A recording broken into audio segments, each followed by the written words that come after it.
තුන්ම මව් පදවියට නිගා කරමින් මුදල් සහ කාම පිපාසයෙන් මත් වූ මවක් තම කිරිකැටි දියණිය විකුණා අනියම් සැමියාට ජංගම දුරකථනයක් මිලදී ගනී.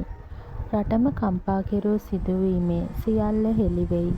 අවුරුදු 2ක් වයසැති තම කුඩා දියණිය 40,000ක මුදලකට අලෙවි කර සිය අනියම් සැමියාට ජංගම දුරකථනයක් මිලදී ගැනීමේ පුවතක් ඊයේ දිනයේ ධර්මපුරම් ප්‍රදේශයෙන් වාර්තා වුණා. තැලසීමියා රෝගයෙන් පෙළෙන තම කුඩා දියණියව අනියම් සැමියා සමග එක්ව කොළඹ ප්‍රදේශයේ කාන්තාවකට අලෙවි කර තිබෙනවා.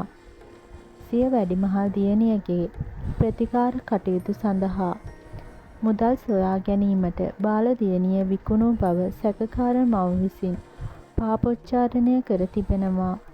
කෙසේ නමුත් පොලිස් පරීක්ෂණ හමුවේ අනාවරණය වී ඇත්තේ අදාළ කාන්තාව දැරිය විකුණූ මුදලින් රුපියල් 15,000ක් වැය කර අනියම් සැමියාට ජංගම දුරකථනයක් මිලදී ගෙන ඇති බවයි. අදාළ ප්‍රදේශයේ ග්‍රාම නිලධාරීවරයාට ලැබුණු රහස් තොරතුරක් මත සිදු කළ මෙහෙයුමකදී දැරිය සොයා ගැනීමට හැකි වී තිබෙනවා.